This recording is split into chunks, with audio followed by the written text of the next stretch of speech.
Bonjour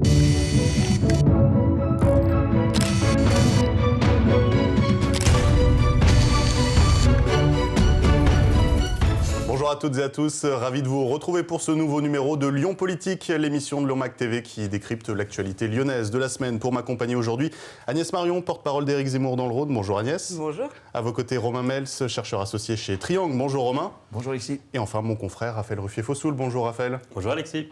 Le sommaire du jour, Lyon, deuxième ville la plus stressante de France. Est-ce le défi prioritaire des écologistes ? Dissolution de Canol, est-ce la pire nouvelle pour la démocratie lyonnaise ? C'est la fin des panneaux lumineux à Lyon. Les écologistes sont-ils logiques ou enfermés dans leur idéologie ? Et puis, probable abandon du téléphérique, du temps perdu ou une concertation qui a finalement fait du bien. Notre premier sujet concerne ce classement qui a été réalisé par Le Figaro cette semaine. Les grandes villes les moins stressantes de France, Angers, Le Mans et Grenoble sont sur le podium. Et Lyon, à contrario, est avant-dernière, au coude à coude avec Paris. Ont été pris en compte l'ensoleillement, l'exposition au bruit routier, le temps passé dans les embouteillages, le temps de trajet domicile-travail, mais aussi des recherches de mots-clés sur Google comme fatigue, stress ou psychologue. Agnès, est-ce que cette mauvaise place de Lyon vous étonne tout d'abord ? Non, moi elle ne m'étonne pas, je la ressens, je la vis au quotidien, je trouve. Je fais partie de ces gens qui ont leur temps de trajet qui a doublé en très peu de temps, par exemple. Et moi je me demande si au contraire Grégory Doucet et les écologistes ne concourent pas pour prendre la première place de ce classement, à la place de Paris, enfin la plus mauvaise place de ce classement, parce que je ne vois que des mesures qui sont en train de saturer la vie des Lyonnais, en tout cas des Lyonnais qui n'habiteraient pas et qui ne travailleraient pas dans un rayon de 2 km², qui n'auraient pas un niveau de vie qui soit celui d'un CSP+. Pour les familles plus modestes ou les familles qui n'habitent pas au cœur de Lyon, je trouve que la vie s'est considérablement dégradée depuis 2020 et depuis l'accession à la mairie de Lyon de Grégory Doucet. Avec plein de mesures. On le voit ici dans ce quartier, le cours Charlemagne, la Confluence, le cours Charlemagne qui est interdit aux automobilistes pour une certaine partie de son tronçon, la montée de Choulan qu'on doit emprunter à 30 km/h dans le sens tout ça, ça vous stresse ? Prendre la montée de Choulan, ça les stresse moins quand même. Oui, mais donc on parle que des gens qui ont des vies qui sont limitées à un pâté de maison, quoi. Mais c'est pas si mal les piétons. Non, c'est très bien les piétons, mais sauf qu'en fait Lyon n'est pas composé malheureusement que de piétons. Moi, j'adorerais faire toute ma vie à l'échelle d'un quartier. La plupart des trajets se font quand même à pied. La réalité, c'est que beaucoup de Lyonnais ne peuvent pas goûter ce plaisir-là. Et j'en veux pour preuve les bouchons que vous avez sur toute l'agglomération tous les matins, parce qu'effectivement, il y a beaucoup de gens qui habitent loin et qui sont obligés de rentrer dans Lyon et qui ne savent plus comment faire. Et je vous assure que depuis quelque temps, et depuis notamment toutes ces mesures anti-voitures qui ont été prises par Grégory Doucet, tous les Lyonnais vous diront qu'ils ont doublé leur temps de trajet pour faire leur trajet domicile-travail. Et franchement, c'est effectivement... Alors, moi, je suis lyonnais, je n'ai pas doublé mon temps de trajet. Parce que vous habitez le centre de Lyon. Mais parce j'habite à Lyon. Oui. Mais c'est vrai que normalement, si le sondage est sur les Lyonnais, on ne comprend pas très bien, parce que les Lyonnais, comme vous dites, je suis d'accord, quand vous habitez à l'extérieur, ça doit être l'enfer d'arriver en voiture à Lyon, mais pour les Lyonnais, on ne comprend pas très bien pourquoi ils sont tellement impactés par cette hausse des embouteillages, parce qu'eux n'ont pas besoin de prendre leur voiture. Raphaël doit marcher, moi je fais de la trottinette, et Alexis vient en hélicoptère toujours. Mais vous voyez, nous, on est des intramuros, et donc ça ne devrait pas monter autant, ce sondage. Et devrait dire, effectivement, les gens qui habitent dans la métropole supportent mal toutes ces difficultés à rentrer dans Lyon. Mais les autres, nous, on est assez privilégiés. Ça veut dire, Romain, que selon vous, ce classement, Lyon est stressante pour les gens qui, finalement, ne vivent pas à Lyon, mais les Lyonnais, eux, sont ravis. Eh bien, c'est un peu ce qu'on appelle, vous savez, la démocratie de la chambre à coucher. C'est-à-dire que le problème, c'est que les gens qui votent et qui ont élu Grégory Doucet, ces gens qui habitent Lyon. Mais Lyon n'appartient pas que aux gens qui vivent dans Lyon. Il faut quand même reconnaître qu'il y a des tas de gens qui devraient avoir leur mot à dire sur ce qui se passe à Lyon, même si, comme ils habitent à Tarare ou je ne sais pas où, ils n'ont pas de mot à dire. Donc il y a quand même un décalage là-dessus. Bon, après, le classement, vous voyez, les jours d'ensoleillement, est-ce que c'est vraiment du stress ? Par exemple, moi je déteste le soleil quand il fait beau. Je suis hyper stressé, je ne sors pas de chez moi et tout ça. Et ça, pour le coup, Grégory Doucet ne peut pas y faire grand-chose. Exactement. À part tirer des fusées dans le ciel comme les Chinois pour enlever les nuages, mais ça marche bizarrement. Non, mais je veux dire, c'est quand même... Vous voyez, pour les gens, si vous avez des problèmes de peau, le soleil, c'est l'angoisse. Et puis même en été, vous voyez, quand il y a du soleil, c'est très angoissant, d'une certaine façon. Vous savez que vous ne pouvez pas sortir. Donc le classement est quand même un peu étrange. Mais si, quand même, quand il fait très très chaud à Lyon, on est très embêtés l'été.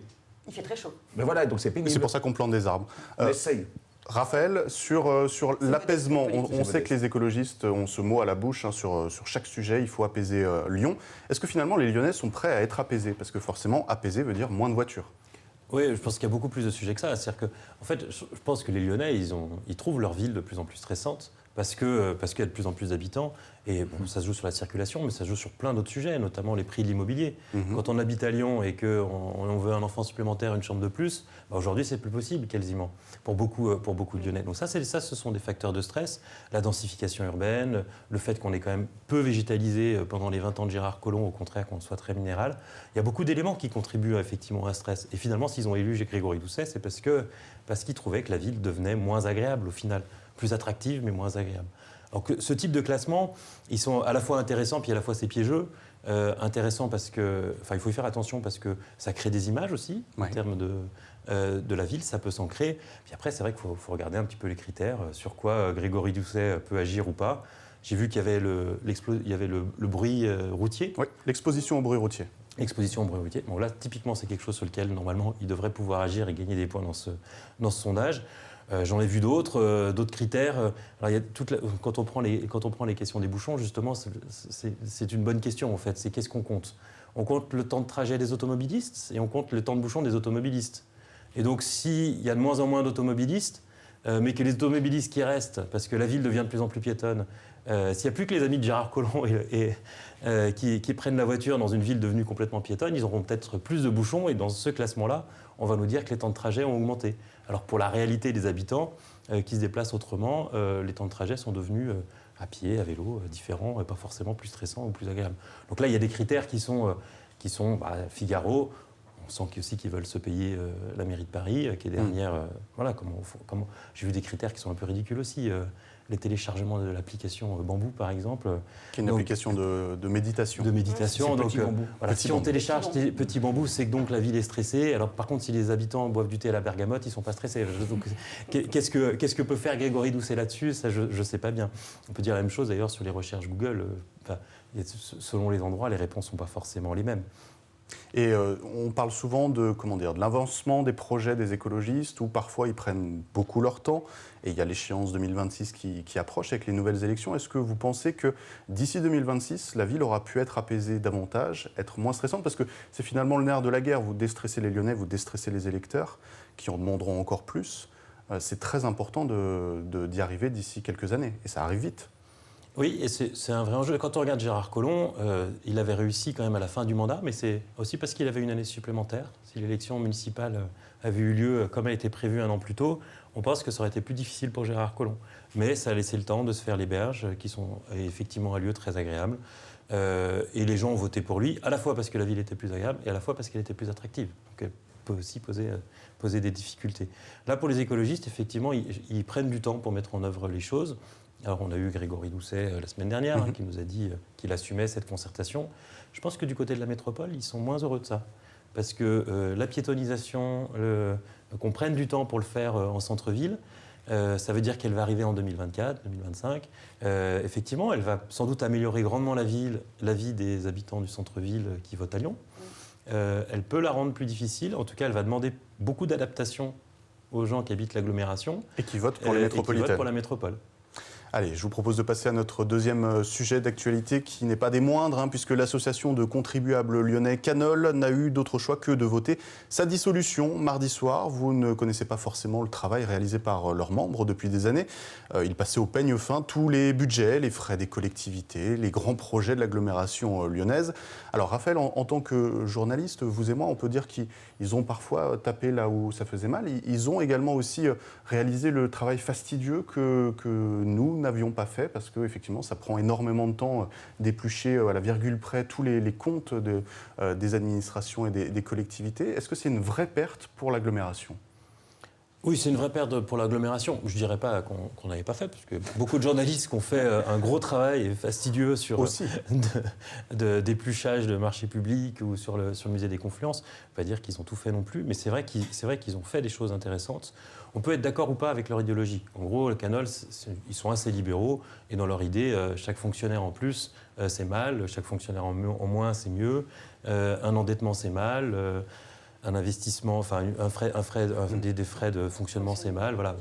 Donc ils avaient une lecture qui était idéologique, qui est légitime. Hein. Pour exemple, Villeurbanne, sous le temps de Jean-Paul Brett, qui n'augmentait pas les impôts, mais qui ne touchait pas aux finances, qui ne faisait pas de projets, etc. Pour eux, c'était le paradis sur terre de France. Ouais. Après, est-ce que ce sont des critères idéologiques qu'on peut partager ou pas? Mais en dehors de ça, il y avait un vrai travail de fond sur la transparence et donc sur l'analyse des marchés publics et surtout sur la capacité à faire sortir des collectivités des documents. Et là-dessus, honnêtement, depuis que je fais ce métier, on recule énormément.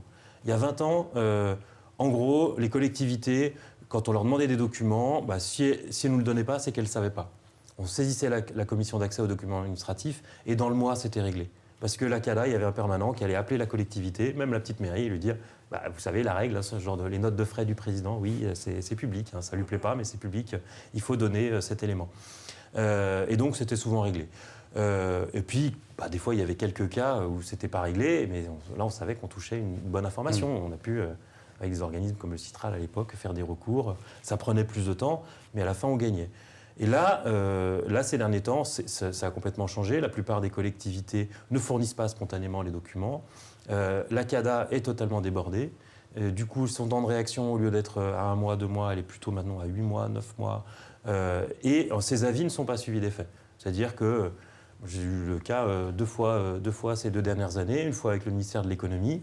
On avait demandé à regarder les notes de frais du ministère de l'économie pendant la campagne d'Emmanuel Macron en 2017. C'est pas un sujet inintéressant.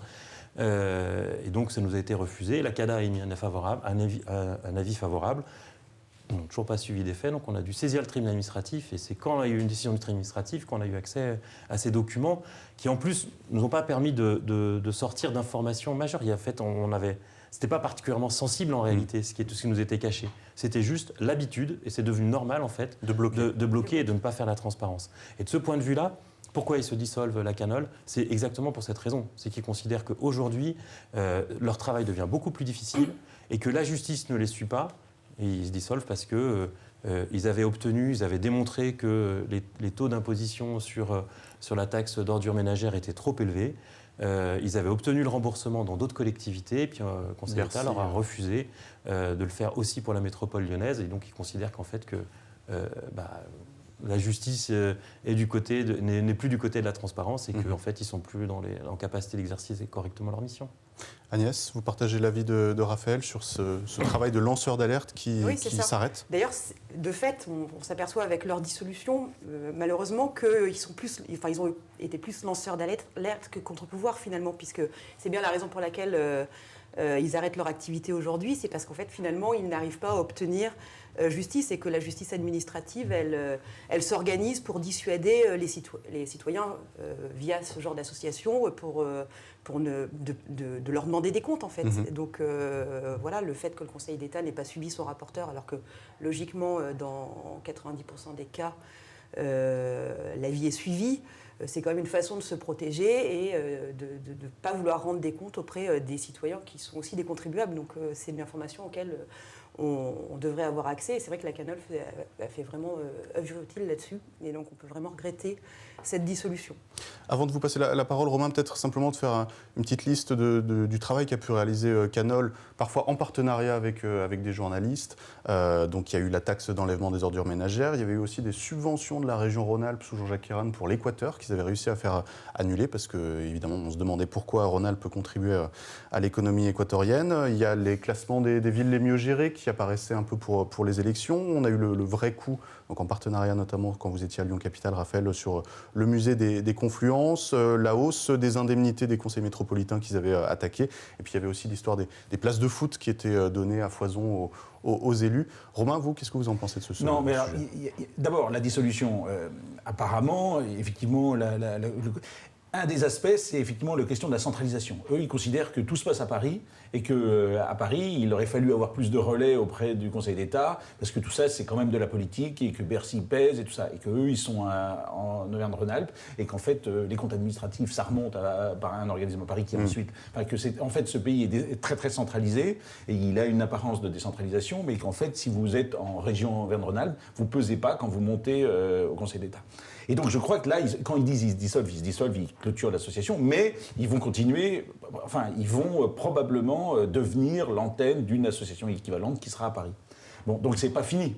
Mais, et d'une certaine façon, cette histoire de la CADA qui est complètement submergée, c'est peut-être aussi le signe d'une victoire qu'ils ont obtenue. C'est-à-dire qu'il y a de plus en plus de gens qui demandent à la CADA de fournir, en France, de fournir des documents. Non, c'est surtout que la CADA a moins de moyens. Elle a moins de moyens aujourd'hui qu'il y a 20 ans. C'est quand même, elle a sans doute plus de demandes, mais elle a aussi moins de moyens. Oui, On est quand même dans une société de la transparence aujourd'hui, oui. Une société numérique. C'est inacceptable qu'on n'ait toujours pas adopté un principe simple que tout document administratif doit être rendu public. Aujourd'hui, la loi dit qu'il est public, il faut le demander. En fait, le document administratif devrait être simplement mis en ligne. Et que la non-mise en ligne soit l'exception. Et que là, la collectivité se justifie pour plein de raisons. Il y a plein de raisons de ne pas mettre des choses en ligne, mais que du coup, elle décide de ne pas mettre en ligne un certain nombre de documents, mais que le reste le soit. Oui, mais derrière tout ça, il y a beaucoup de choses à changer parce que, par exemple, effectivement, cette histoire de non-coercivité des arrêts, des décisions de la Cour des comptes, de la Chambre régionale des comptes, ça les exaspère. Et quand vous disiez l'annulation, parce que, concrètement, une annulation d'une subvention qui prend 3 ans, vous avez bien connu ça à la région, si la justice annule 4 ans après une subvention, qu'est-ce que ça change, la subvention ? Elle a été versée. Elle a été versée à l'Équateur, au Vietnam, et après, vous pouvez le regarder, mais d'une certaine façon, vous ne faites rien d'autre que de mettre en lumière quelque chose qui, de toute façon, a été fait.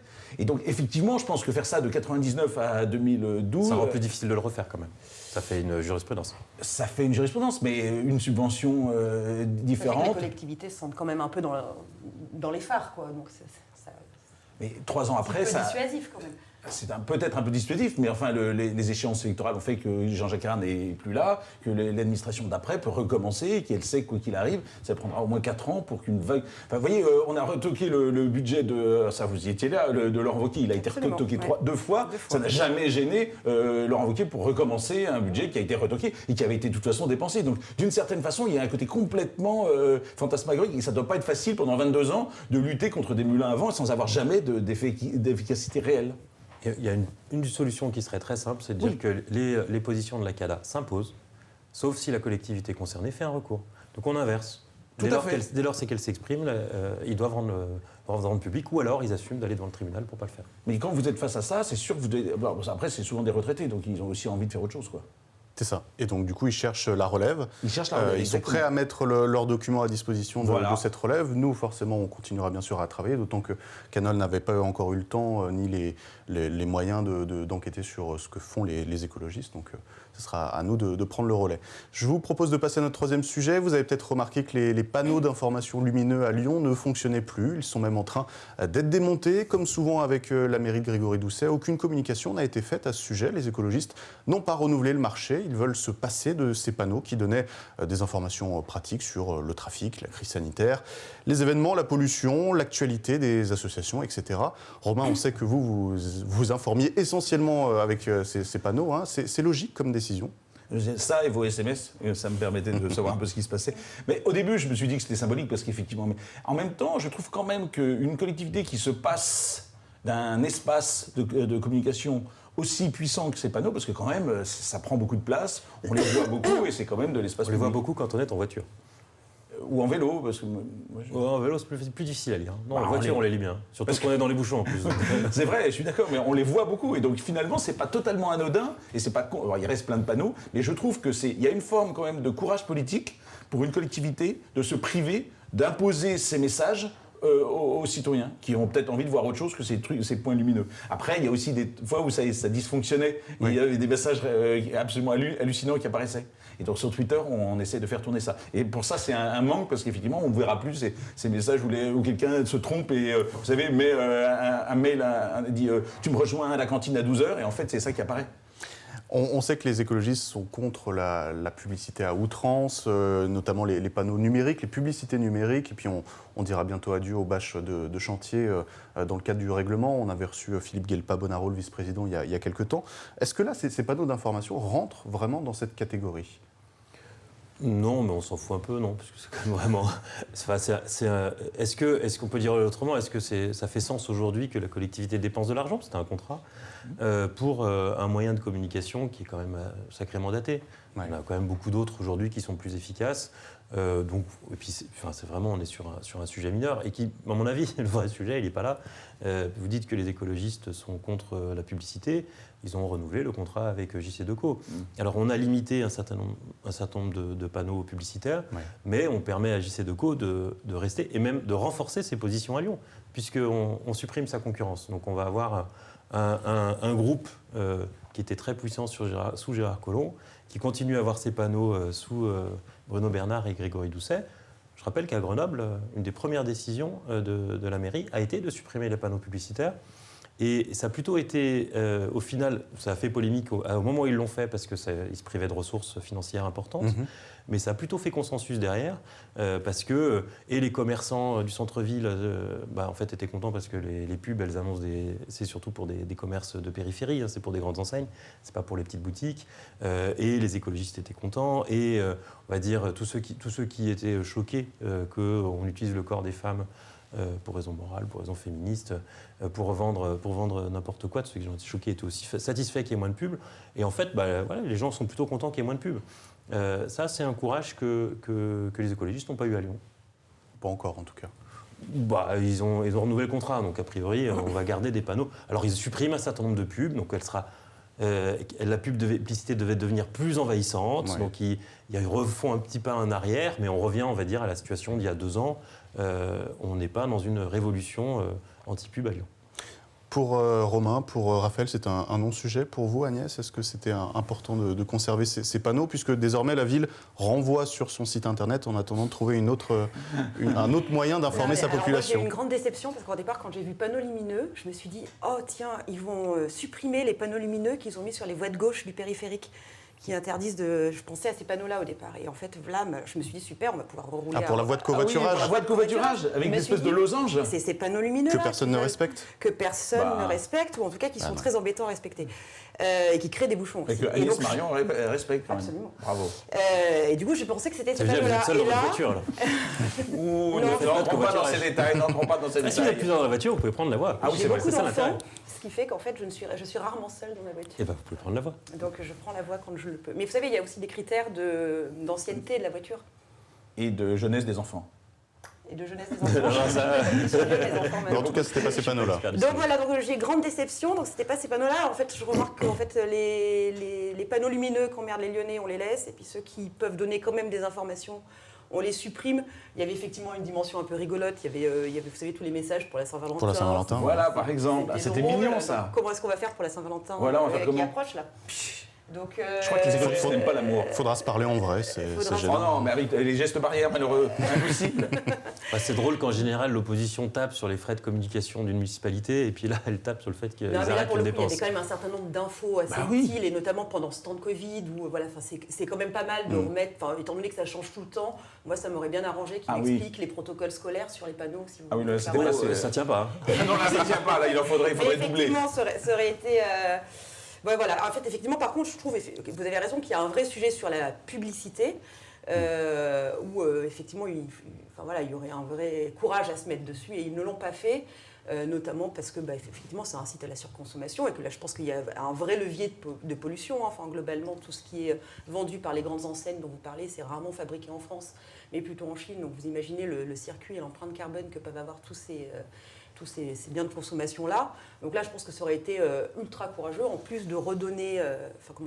il y a un aspect inesthétique à tous ces panneaux publicitaires. Voilà, je trouve que ça abîme la ville et qu'en plus, on peut parler aussi de pollution visuelle. Ça aurait été une lutte contre la pollution visuelle. Donc je pense que ça aurait été vraiment bien, alors plutôt que de ces panneaux lumineux-là. Pour moi, c'est assez marginal, quoi. Et pour conclure sur le sujet, je digresse un peu, mais je pense que la préfecture du Rhône est potentiellement un peu déçue de cet abandon, parce que toutes les informations, quand il y avait des épisodes de pollution, les rappels sur vous pouvez circuler, la circulation alternée, ce genre de choses, passaient par ces panneaux lumineux en priorité. Sur le port actuel du masque obligatoire en extérieur, que personne ne suit, à Lyon et Villeurbanne, pareil, c'est sur ces panneaux lumineux-là que les gens potentiellement s'informaient en priorité. Et le fait que ça soit plus là, je ne suis pas sûr que la préfecture soit aux anges. Mais, C'est 24 panneaux, c'est ça, rappelez-moi, qui sont il y en a principalement... beaucoup plus.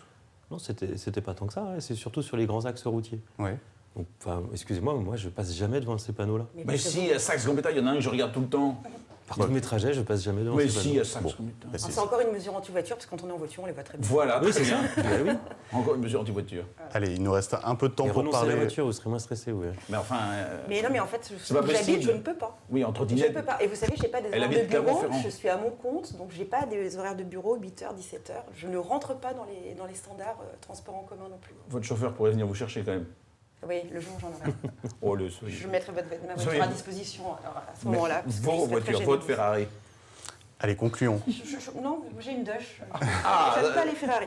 Bravo, une Dodge. On Ouais, parlera de de Dodge. Dodge la prochaine fois pour conclure sur le téléphérique Lyon-Francheville, puisque mardi soir, il y avait une visioconférence dans le cadre de la concertation. Et oui, Romain, on en parle souvent, mais là, ça avance. Pour la première fois, le vice-président Jean-Charles Collas a indiqué que l'opposition des habitants et des associations serait prise en compte, et même le résultat des référendums de Sainte-Foy-les-Lyons et de la Mulatière. Pour rappel, plus de 95% de votes contre. Jusqu'à présent, Bruno Bernard était plutôt opposé à prendre en compte donc, le résultat de ce référendum. La messe semble dite. La question était donc en préambule, est-ce qu'on a perdu 1 an et demi, en sachant qu'il faut encore attendre le printemps pour avoir la décision finale, ou bien cette concertation a fait du bien, c'était un bel exercice démocratique. Qui veut se lancer ? Moi, je pense que les panneaux lumineux dont on vient de parler sont un sujet plus important que ce téléphérique dont j'ai jamais cru un instant qu'il verrait jamais le jour. Donc on en a parlé énormément, y compris ici, c'est très bien d'en parler, mais qui pouvait penser sérieusement qu'ils allaient aller au bout de leur Oui, mais mandat? en fait, on dit ça parce que nous, on n'habite pas au pied des pylônes du téléphérique, mais vous imaginez ce que ça a pu créer comme émoi sur la zone où les gens Et ben se voilà, disent le stress. tout d'un coup. Le Bah stress oui, de oui, Lyon, le c'est stress. ces gens-là. Ces gens qui étaient au pied des pylônes des Mais trois. absolument, non, mais parce qu'en fait, vous défigurez leur vie. Enfin, donc il y a un vrai sujet. Ceci dit, effectivement, je suis d'accord avec vous. C'était oui. quand même, alors super, c'est quand même chouette. C'est vrai, je chaque trouve, fois de qu'on voir. construit un tram, et ça concerne beaucoup plus de monde. Hein. Quand Ah on oui. met un tram dans la rue en bas de chez vous, c'est pas terrible. Hein. Oui, je suis d'accord, mais là, il y a, enfin, Mais là, on enlève quand même des voitures quand on met un tram en bas de chez vous. Donc on vous met oui, un puis tram, en fait, on le enlève fait des que ce soit un voitures. téléphérique, Alors c'est que quand là, même J'ai nouveau, jamais c'est au vu cet milieu du argument. ciel, Avoir un tram en bas de chez soi, c'est pas mieux qu'avoir des voitures. Je Ouais, mais préfère avoir un trottoir en bas de chez moi où je puisse passer avec une. Mais ils ne voient pas dans Mais votre ça, jardin, avec. le tram. Les gens dans le tram ne voient pas dans votre jardin. Oui, ça c'est un faux argument parce que quand on regarde partout, il y a des téléphériques en Le tram, vous avez centre-ville, pas de jardin, c'est quoi. opacifié, là où on passe devant les jardins des gens. Mais oui, pour les gens, c'est toujours pareil, noter de ma garde. Non, mais c'est vrai que nous, Voilà, on- l'équipement on- public qui on a- passe dans on son a jardin, pensé que c'était compliqué de c'est mener pas ce très projet à agréable. bout, je pense. Moi, je trouve que c'est une vraie. Enfin, en fait, oui, c'est un vrai faux pas, c'est une vraie erreur quand même, au final, des écologistes sur ce sujet. Parce que c'était pas dans leur projet, mais c'était un moyen de transport en commun qui est assez intelligent, qui pouvait être une solution pour un certain nombre de situations. Ils ont décidé de lancer une concertation. Ils ont mis beaucoup d'énergie à convaincre des gens aussi. C'est-à-dire qu'on a parlé de ceux qui s'étaient opposés, mais ils ont convaincu des gens. Et plutôt des gens finalement qui étaient proches d'eux, finalement, qui étaient convaincus par l'intérêt de développer les transports en commun. Et puis au final, en fait, ils vont les décevoir sans rien gagner du côté de ceux qui étaient opposés, parce que qui étaient de toute façon qui leur étaient pas favorables. Il y a quand même une petite musique qui s'installe là désormais à la métropole, c'est quels sont les choix qu'ils vont faire vraiment en matière de transport en commun. Avoir pris 1 an, avoir pris 2 ans de retard, c'est pas un problème en réalité sur le métro. On est à 10 ans, 15 ans, donc c'est pas tellement une question d'1 an ou 2 ans. Oui, mais en la sachant que question, Gérard c'est- Collomb n'avait rien lancé au précédent mandat. Donc là, on est sur du retard. Alors, c'est pas de la faute des écologistes, mais C'est ça ça. commence à faire, là. Bah oui, mais c'est pas de leur faute si pendant 25 ans, on n'a pas fait un métro, on n'a pas lancé de métro. Donc c'est-à-dire que Gérard Collomb l'a lancé en pleine campagne électorale sans rien financer, en laissant ça. Donc en fait, le lancer désormais, c'est un vrai sujet parce qu'il faut accepter que dans un mandat entier, votre principal investissement, ce soit un projet qui verra le jour dans 10 ans. Donc vous ne pourrez rien en faire aux prochaines élections et pourtant c'est ce qui va gréver principalement vos finances. Et donc là, c'est là où on les attend aujourd'hui, c'est qu'est-ce qu'ils vont être capables de faire durant ce mandat. Le téléphérique, c'était quelque chose qu'ils pouvaient faire durant ce mandat. Donc qu'est-ce qu'ils font ? Agnès, j'ai cru que vous alliez dire que c'était quand même un bel exercice démocratique. Non, en fait, je trouve que c'est quand même agréable de voir qu'il y a une mobilisation. Enfin, on a souvent l'impression que toutes les mobilisations, je parle même à l'échelle de la France, enfin, je veux dire, il n'y a pas d'effet. Bon, là, on se dit, bon, bah, pour une fois, voilà, on sent qu'il y a eu un rapport de force et qu'il a plutôt basculé du côté des gens qui n'avaient pas les manettes. Donc voilà, il y a au moins ça de positif à retenir. de positif et de symbolique, quoi. Donc voilà, après, je suis assez d'accord avec Romain. Enfin, je veux dire, les gens qui n'étaient pas impactés, donc peut-être moins inquiets sur la faisabilité et moins impactés, personne n'a vraiment cru que ça allait se faire. Et moi, il y a un truc qui m'a toujours sidéré. Je me suis dit quand même, ce téléphérique qui passe quand même au-dessus d'une ville où il y a beaucoup de monuments classés comme Lyon, moi je vois sur mon entreprise qui a une vitrine la manière dont je suis enquiquinée par les bâtiments de France sur le nuancier à 2 couleurs de peinture près que vous ne distinguez pas à l'œil nu. J'avais quand même du mal à comprendre que, en fait, pour le coup, un téléphérique qui traverse Lyon ne pose aucun problème aux bâtiments de France. On va s'en aurait posé, oui. Non, mais en fait, du coup, si vous voulez, moi, j'ai eu 6 mois de dossier sur une histoire de peinture, de vitrine. De votre vitrine. J'avais quand même du mal à me dire, attendez, en fait, ou alors soit ils m'enquiquinent moi, mais parce que je suis toute petite et que du coup, voilà. Mais si jamais ils disent rien sur le téléphérique, honnêtement, ça m'aurait rendu fumasse. En même temps, on ne connaît pas de ville qui enlève ses téléphériques, parce que partout où il y en a, les gens les adoptent. Bon, et puis je me permets de préciser bien sûr que le téléphérique n'est pas enterré officiellement, on sait jamais. Non, parce que là sinon ça s'appelle un métro. Voilà. Hein, c'est haut. Mais voilà, on ne sait jamais ce qui peut se passer ces prochains mois puisque la concertation n'est pas encore tout à fait terminée. On est arrivé au terme de cette émission, je vous remercie pour votre fidélité et bien sûr on se retrouve la semaine prochaine.